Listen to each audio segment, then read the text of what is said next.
That's fine. Gotcha. That's cool. Cool.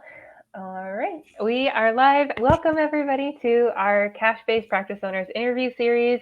Today, we have the very special, amazing Molly King, and I'm really excited to talk to her and get to know her with everything that she has been doing. So, definitely, if you have any comments or questions as we are talking about everything, whether it is live or on the replay, please drop a comment below and we will talk about it. So, thanks for being here, Molly. Thank you. Yeah. How's everything going? I know you and I just talked about things, but what are the updates? How are things up in Minnesota? I mean, for us from a business perspective, everything is going really, really well. We have been growing over the summer.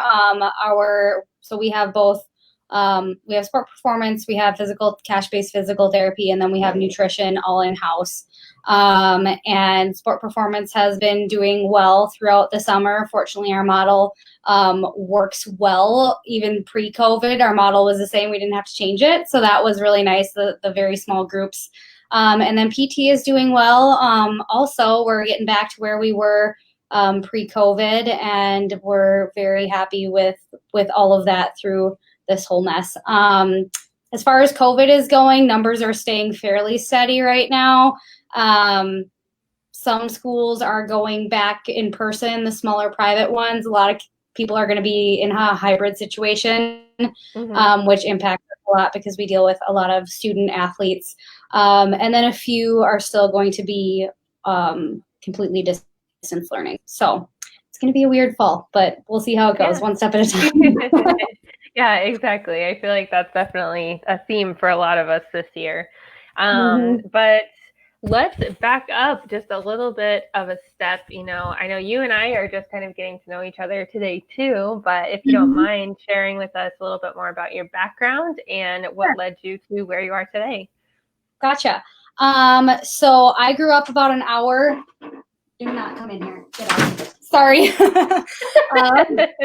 That's what happens when you have teenagers around here. Even a closed door is not always respected. I did warn you about that. No, they're laughing out there.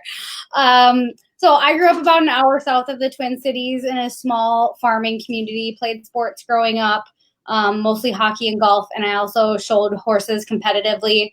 When I started out college, I thought that I wanted to be a physician of some sort, pediatrician, maybe a neonatologist. I wanted to work with like moms and kids. And as I got into college, I was like, ooh, really hate this biochem major. Was doing some shadowing and was like, I just don't know if I really want to be a physician anymore, because the way I was looking at it, I was like, these people spend like 3 minutes with their patients, and I just didn't feel like I was really going to get the opportunity to get to know somebody and have like a meaningful relationship and an impact on their life. And so started exploring some other careers. And after my freshman year of college, I transferred schools to a small private school from a state university, switched my major to athletic training with the thought that it would be a good step towards physical therapy, which became my focus. Athletic training was also interesting to me because I was like, if I graduate, I can get a job in healthcare tomorrow. I don't need to go to grad school necessarily in order to get a job. Of course, I did go to grad school 6 weeks after graduating college. I started at the University of Iowa, went through their PT program there, and then I graduated in December of 2016. One of my professors there, he owned 4 clinics and a health club in the Iowa City area. He hires on 1 or 2 new grads from the Iowa class every year, and takes them through an informal residency program. So it's structured the same way any APTA credentialed residency program would be. He just doesn't feel the need to pay them a whole bunch of money, when really all he cares about is turning out excellent PTs. So I went through that, and then I stayed and I worked for about 1.5 years for him in Iowa City, and was just ready for a change. I knew that I didn't want to be in Iowa for forever. I had planned on that being like a 5-year tops kind of job. And I was just realizing I was holding back in different areas of my life. And so it was time to start looking for something different. I wanted to be in Minnesota. I wasn't even looking for cash-based when I started looking for a job. I did what everybody does. I looked at on the APTA website. I started looking on Indeed, Glassdoor, some of those kinds of things, looking for jobs. And all I was finding was home health, skilled nursing, acute care, that kind of thing. And I'm like, that's not my wheelhouse, just not my jam. And whenever I could find an outpatient job, it was always in one of these big like corporate health entities. And I was not interested in that either after having started in a small private practice. I was really picky. First job, and there was no like pressure to leave at any point in time. So I was willing to wait for the right job to come around. So after a couple of months of disappointment with the traditional search, I decided to kind of reverse engineer it. And I just started looking up small private practices with some sort of sports medicine emphasis. And I just started sending out resumes. None of them were hiring. I was like, this is a total shot in the dark. And, but I got some calls back, including from Grant Norland, the owner of Inspired Athletx. And come to find out, Grant had also graduated from the University of Iowa PT program about 8 years ahead of me. He grew up in Iowa City. So my first boss was both of our professor. He was Grant's athletic trainer when Grant was in high school. And then Grant worked for him when he was in college and grad school as a sport performance coach type situation. So it was all these really weird like interconnections. And it seemed like a good fit. And his wife, who's also a PT, was expecting their second child at the time. And so he's like, we're not hiring right now, but there may be an opportunity in a few months. And they decided that she would stay home with the kids full time. And so they hired me. And when I came up for my first interview, which was really just more Iowa stories and that kind of thing, talking about, oh, does this professor still do this? You know, they still have this weird tick, or do they still talk about this? And yeah, all that. And in that conversation, he goes, oh, by the way, we're also cash-based. I was like, oh, okay. That's different. Didn't know anything about cash-based medicine. You know, I'd seen a little bit online, but it was not nearly as popular, especially in this area a couple of years ago as it is now. And so a few months later, I made the move up here and started the cash-based lifestyle and haven't looked back since. I don't think I could ever go back to the insurance world. Ugh. I know. Oh my gosh, I know. I think like a lot of us here are very much in the same boat, and that's why we are, you know, pursuing it. And we could go on and on for probably hours about like why insurance is the worst. You know, obviously helpful in some situations, but at least for physical therapists and like the way that we work with clients, it's the worst. So I'd love to hear a little bit more about like the business and company that you are in right now. I know you mentioned a little bit at the beginning, but tell us a little bit more about the model and like the way that you work with people. Sure. So we brand ourselves as an athlete development and sports medicine company.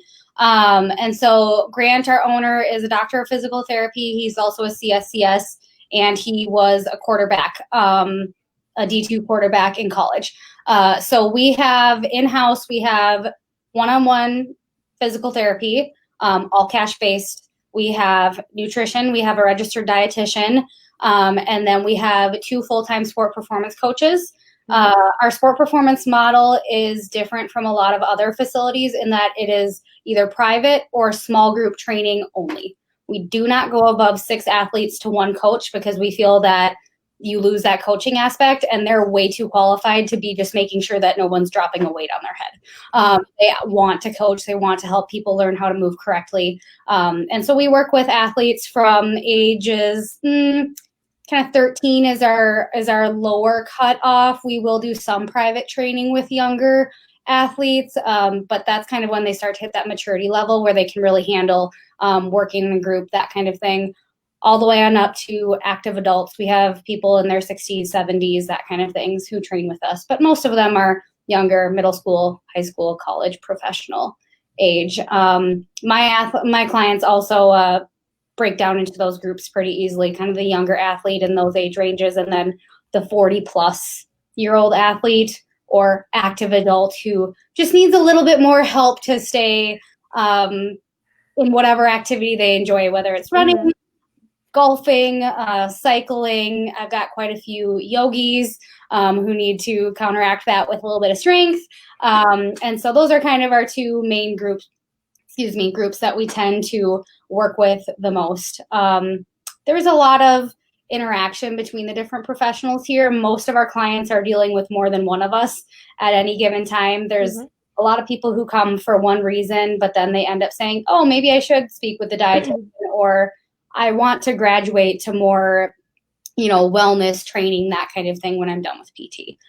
So it's really fun to be able to provide a holistic atmosphere for people who just want to be really active and healthy. So it's a lot of fun. Yeah, that's amazing. I know for a lot of the people in the group, and myself included, like people who really like working with athletes, that sounds like heaven. That sounds like the best place to work. It is pretty awesome. I say all the time, I'm like, I have the best job in the world. If I had to write down on a sheet of paper everything I wanted in a job, this is what it would be. It's incredible, and I can't believe that I just happened across it while Googling, but it worked out really well, and it's an awesome place to work. So yay! Oh, that's so good. I'm so happy to hear that. And kind of circling back a little bit, how was the transition from working in a primarily insurance-based place to primarily cash-based place, and why are you never going back? Yeah, well, the one thing that I definitely wish I would have known about cash-based before I got into it was that you don't just have a pile of referrals sitting on your desk on Monday morning. You have to generate your own clientele.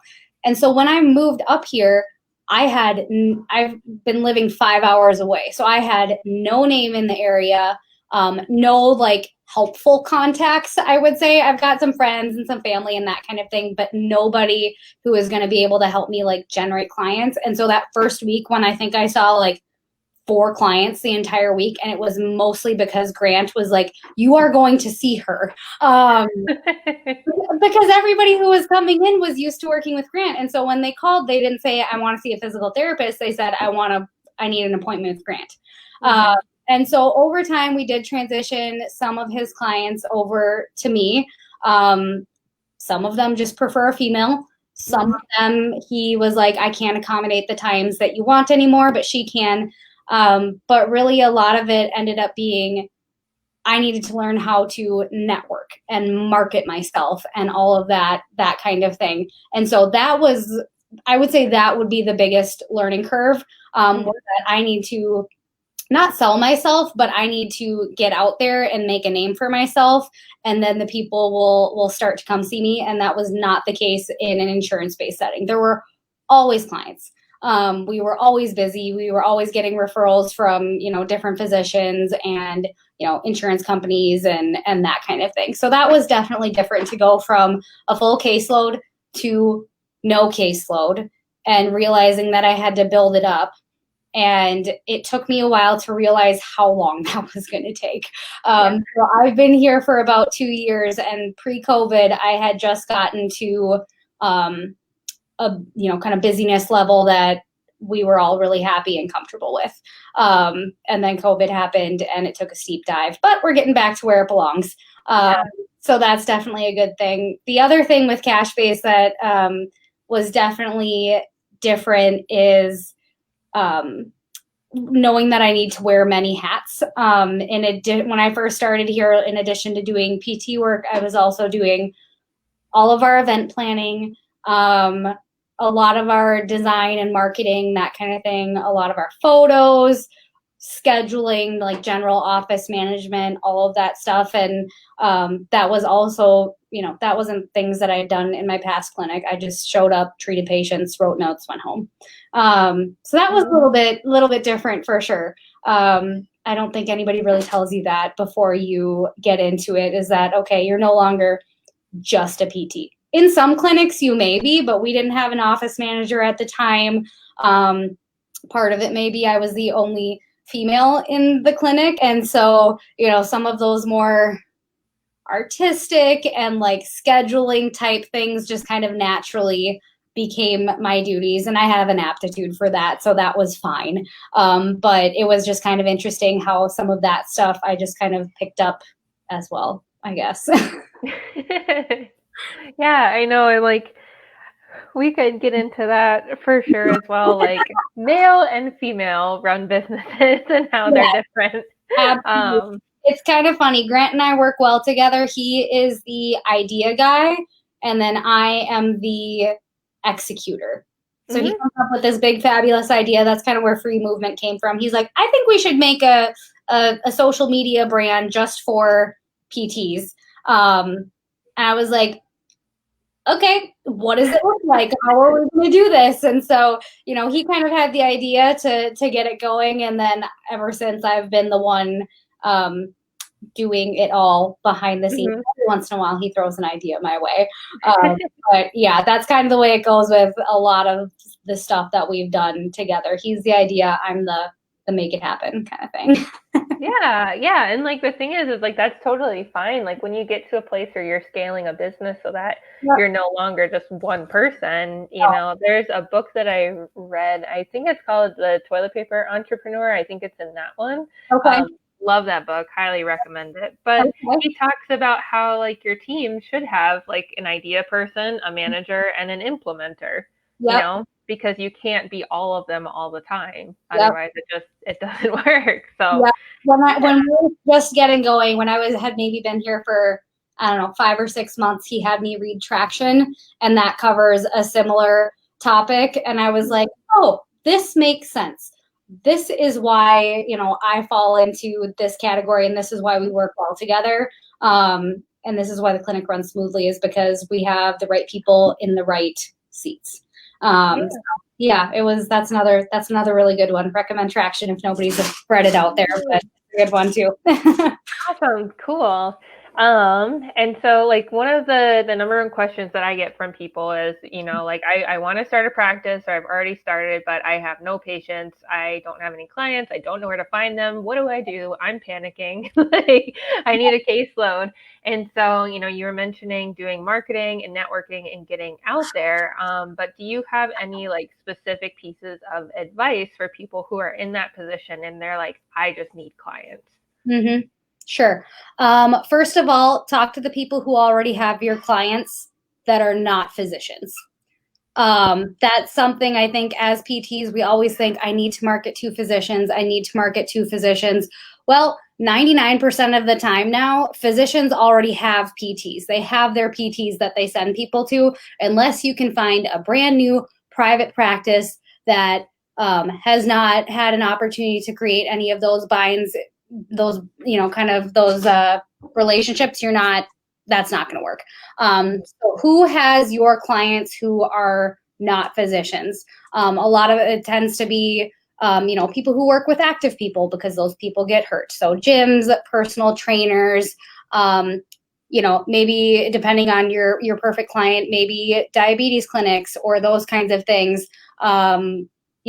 Somebody who already interacts with your clients on a daily basis. If you're looking for pediatric clients, maybe daycares, kids' activities, like that kind of thing.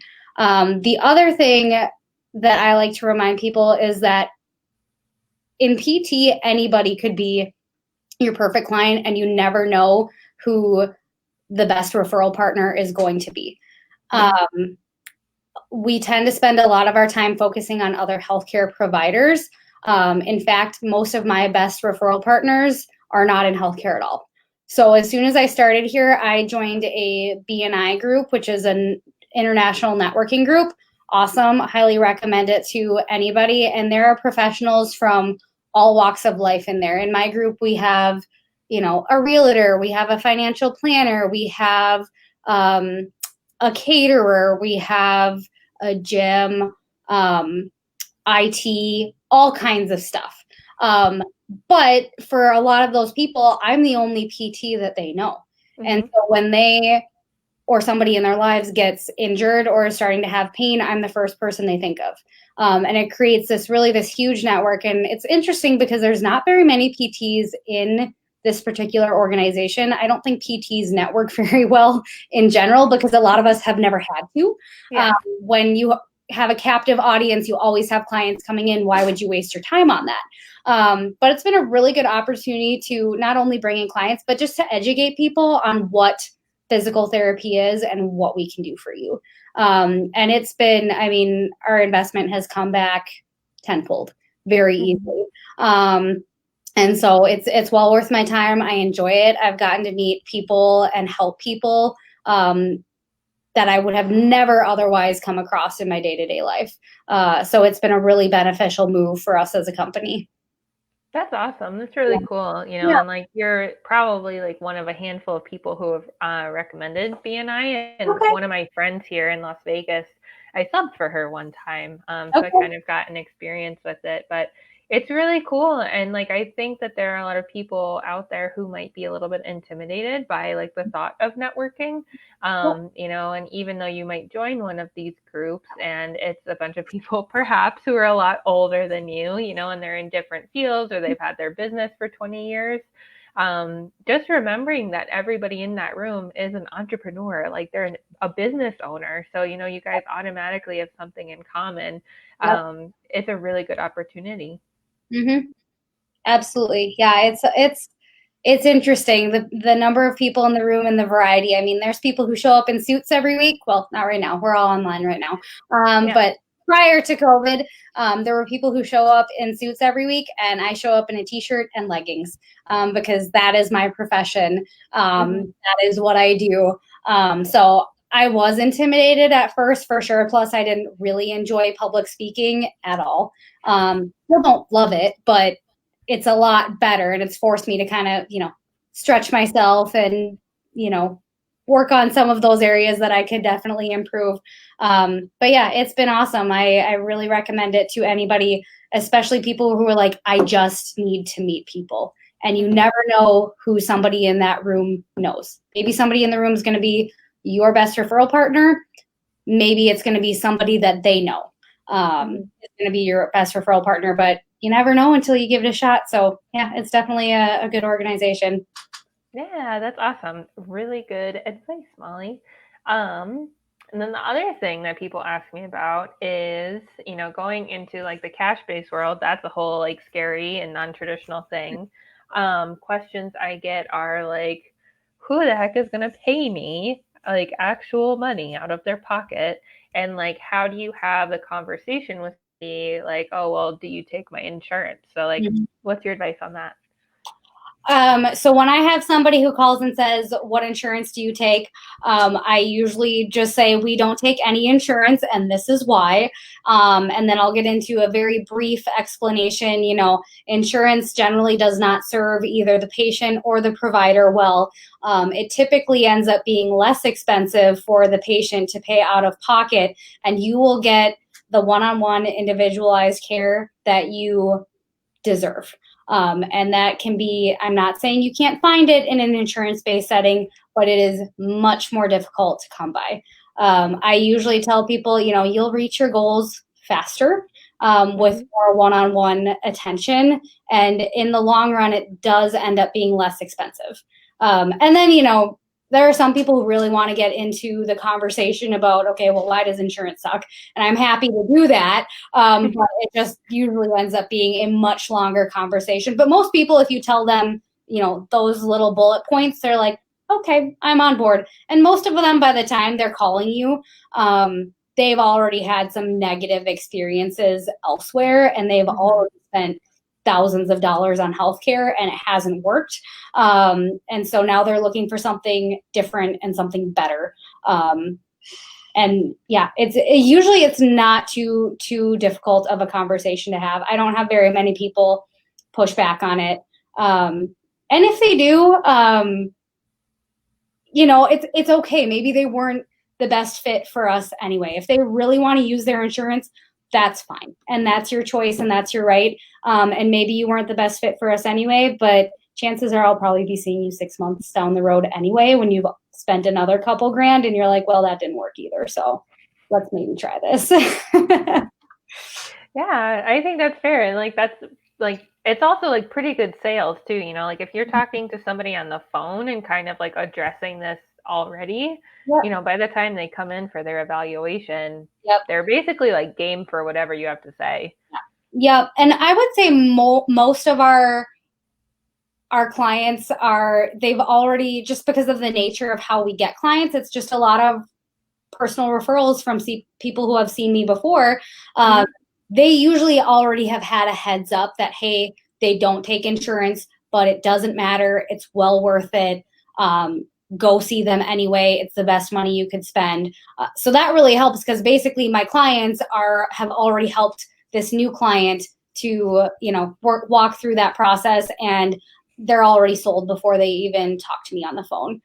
So that's really nice. That helps a lot that, our clients are willing to vouch for the experience, and all of that. And it's much easier when a new client is hearing that from a friend, a family member, someone they trust, versus me, who they don't know from Adam, just telling them on the phone that, oh yeah, this is definitely better for you, from a physical and a financial standpoint.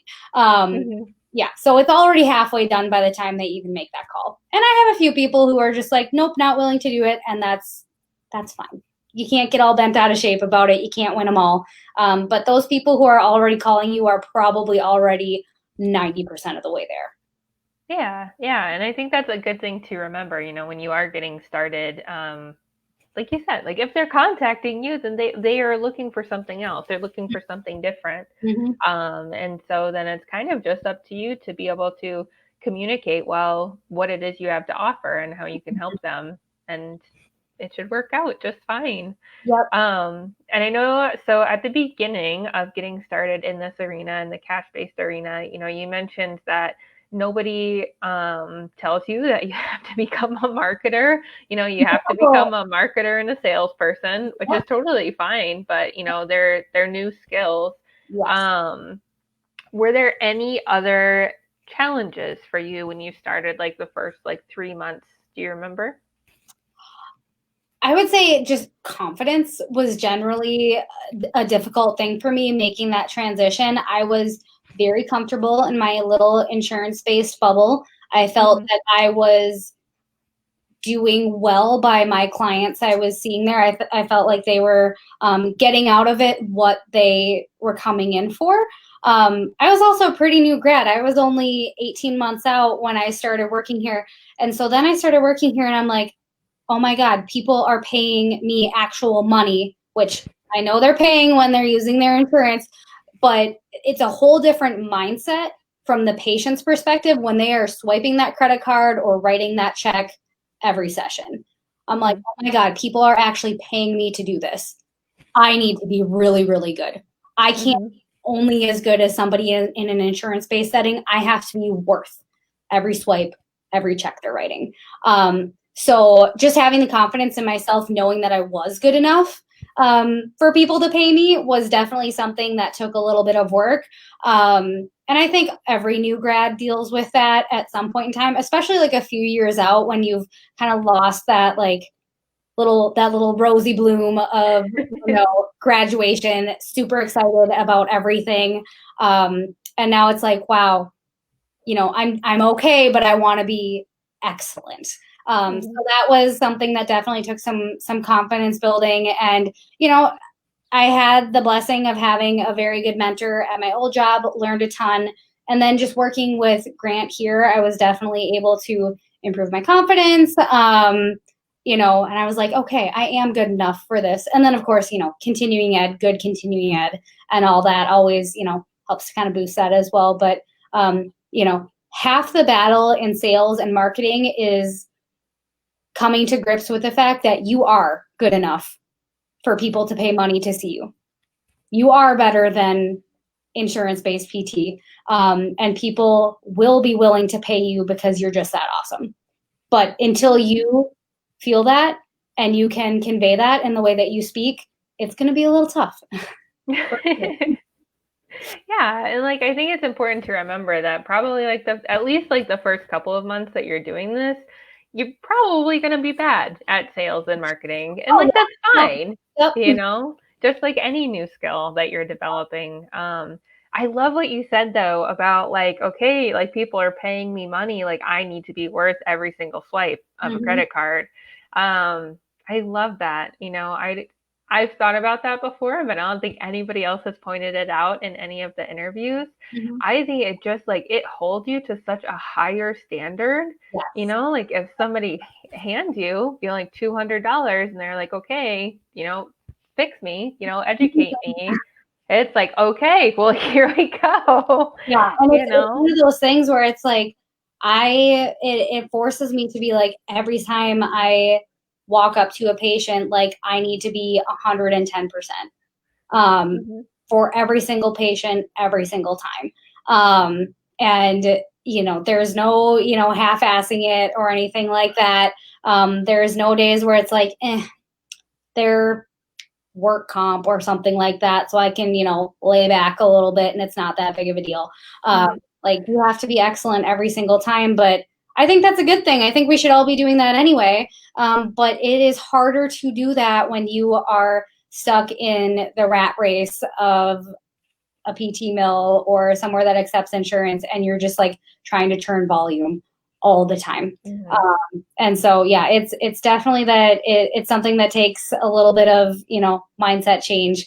But I think it's a good thing for all of us, no matter where you work. Yeah, absolutely. It just like I talk about all the time how like starting a business I think is like one of the greatest things that you can do, or learning like sales and marketing and how to sell your services because there's just like such a big level or like a big increase in Mhm. personal growth and development that it's amazing. Like you're just like a way better person for doing it. Mhm. But kind of on the other side, if you're selling your services as a therapist and as a medical professional and making sure that what you provide is worth what you're charging, it Mhm. makes you a better clinician. Absolutely. I agree 100%. Yeah, and like I know that there are a lot of people who they tell me like, oh, they don't feel ready, to like start their own practice or like go into cash-based stuff. Because they're like, okay, I need to take one more Con Ed course, so they're like all these other things. I just need to wait one more year and get more experience. But like if this method of practicing speaks to you, Mhm. I kind of think that like you should jump into it and see who you're working with and what they need, and Mhm. then like go to town on Yeah. educating yourself. Because if you just keep waiting and take Con Ed across like 6 different specialties, it's not really going to move you forward. No. Yeah. I don't think you're ever completely ready to start a business, but it's just one of those things.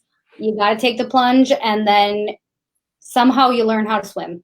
Um, and you learn along the way, what you should have known before you started, but that's okay. And you pick up all sorts of new skills. And if there's one thing where you're like, yeah, I just don't have an aptitude for that, well, you find somebody who does, somebody who can help you. And you don't have to do it all by yourself all the time. But you need to figure out the things that you're good at, and then the things that you need somebody to help you with. And that will make your life way easier. That's one of the things that always scares me. I've always said, before I even graduated, I was like, I will never own my own PT practice because I'm afraid that if I do that, I'm going to be stuck behind a desk all the time and I'll never get to treat patients. And I don't want to do that. And to a certain degree, that still holds true for me. But in this setting, as an employee, and especially as somebody who came on early and was informed that, you are going to have to be wearing multiple hats and there are other things that you're going to have to do here, I was able to kind of take that baby step, and I can do the things that I'm good at and that I enjoy from a business perspective, but I don't have to deal with any of that yucky stuff like payroll, insurance, any of that kind of stuff. Grant gets to deal with that because he is the owner.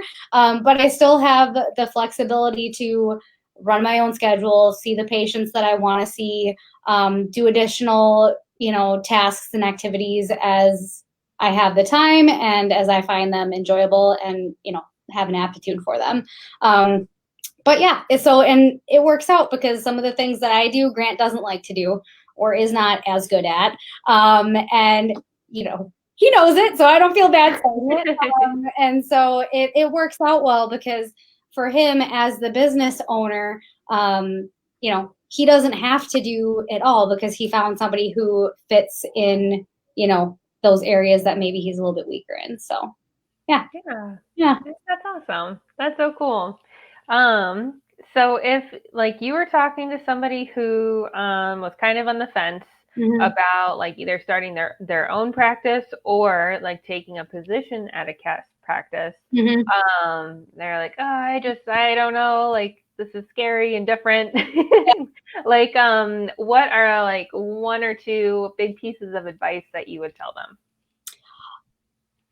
I would probably tell them, like, first of all, you need to make sure that you're ready to put in the additional effort and that you don't have these expectations that all you're going to do is treat all day, because that is not the case. Whether you are going to be running the business or an employee at one, chances are you're not just going to be treating patients all day long. So you have to be prepared for the fact that you are going to have to learn new skills. You are going to have to spend time on things other than patient care. And chances are you're going to have to put in a lot more hours than you actually think you're going to. If you think you're going to treat patients for 20 to 30 hours a week, well, you better double or triple that for all of the other behind the scenes stuff, especially as you're just getting off the ground, that kind of thing. And especially for employees, like, something else I would always suggest that they look into, I've talked to a couple of people privately about this, is, what does your position actually look like? Are you an employee? Are you an independent contractor? If you are an employee, what does your payment structure look like? All of that, because those are things that typically as PTs, I don't think we're super comfortable talking about. And when you go into a big corporate PT place, it's going to look a certain way and you're not going to have much room for wiggle there, but it can definitely look different as an employee in a cash-based settings. There's a variety of different, compensation structures and that kind of thing, and just make sure that you are setting up something that's going to serve you well in the short term and in the long term. Because I've had a couple of people reach out to me and be like, what do you think about this, compensation package? Would you take it? And I've been able to like help them not get kind of screwed over in the short term, because it can be scary as a practice owner for sure to hire that first PT. Because now you're responsible for somebody else, and what if we don't bring in enough people to support the two of us? So I get it from the owner's perspective as well, but from the employee's perspective, you have to keep your wits about you as well, for sure. It's definitely different. Compensation in the cash-based world is a wild thing, and you can do really, really well if you're willing to put the work in, but it's also good to have a few safety nets in place. Yeah, absolutely. Like talking about, like a handful of new grads recently as well. So I think that we can make it known that like all of us who've been out of school for a little bit, who have had like jobs in different places, we are totally open to talking to everybody graduating and helping them, like you said, not get over, because it's easy to just be like really passive and get walked all over. Yep. I was in my first job. I felt like I had no room to say anything because I'm like, oh my God, there's 10 other people who want this. If I'm too difficult, they'll just say, okay, this isn't going to work out. Somebody new. And by the time that I was ready to come up here and work with Grant, I had a little more confidence in myself and what I was worth. And I had a better idea of the things that I needed to ask for me personally. And maybe some of them, apply more broadly to other PTs. But I think it's a good idea to have in your head what's important to you on a personal basis. Because, there's a lot more room for wiggle room than people are really willing to admit a lot of the time. Yeah, absolutely. So like learning how to kind of like stand up for yourself and like what you're worth, and then talking to other PTs and asking if there's anything else you should consider. Yes. Those would be really important moving forward. Mm, Yay! yeah. Great advice, Molly. Thank you. Um, okay, so last little bit here, self promo time. What kinds of things do you have going on for yourself right now, and how can we best support you? Sure. Well, of course, if you ever know anybody in the Minneapolis area, I'm always happy to see them from a PT's perspective. If you've got any good connections to the sports world around here, I'd love to have an introduction as well. We're moving forward, but it never helps to have a larger network behind you. Other big exciting things is if you have the opportunity, go ahead and follow us on FreeMVMT. We're hoping to do some big exciting things with that in the future. And right now we're just focusing on building up our following so that we can spread the power of physical therapy and especially the power of cash-based physical therapy to other PTs, other people in the rehab professions, healthcare in general, and then of course we want to educate the general public. So there's tons of fun free resources, graphics, that kind of thing, videos on FreeMVMT that we want other people to use in their practices. So lots of like evidence-based medicine stuff, little like cash-based, observations, experience, that kind of thing. That kind of thing, and we would love for people to hop onto either Instagram or Facebook are our two biggest platforms, but we also have Twitter and LinkedIn that we use a little bit less, but those are all out there, so we would love to have you guys follow that. And then we'll be hosting some courses with a couple of different PT education companies over the course of the next year. We've had quite a few canceled this year, so that kind of is a bummer. Not shocked though, but we will be rescheduling for next year, so we would love to have you guys out to our place, have some more conversations about cash-based medicine in person, and learn some new awesome skills along the way for sure. Yay! Great, Yeah. awesome. Well, I will leave Molly's links in the description, but that was awesome. Lots of good advice today. So happy that you were able to come, Molly, and thanks for being here. Thanks for having me. This was great. Yay, awesome. So all you guys watching, live on the replay, if you have questions on anything, please let either me or Molly know. We're both totally happy to answer your questions, and Molly has a ton of experience as an employee, working in a cash-based practice, so definitely reach out to her. But awesome, cool. Well, I hope you have a good rest of your day, and we'll talk soon. Thanks, Molly. Thank you.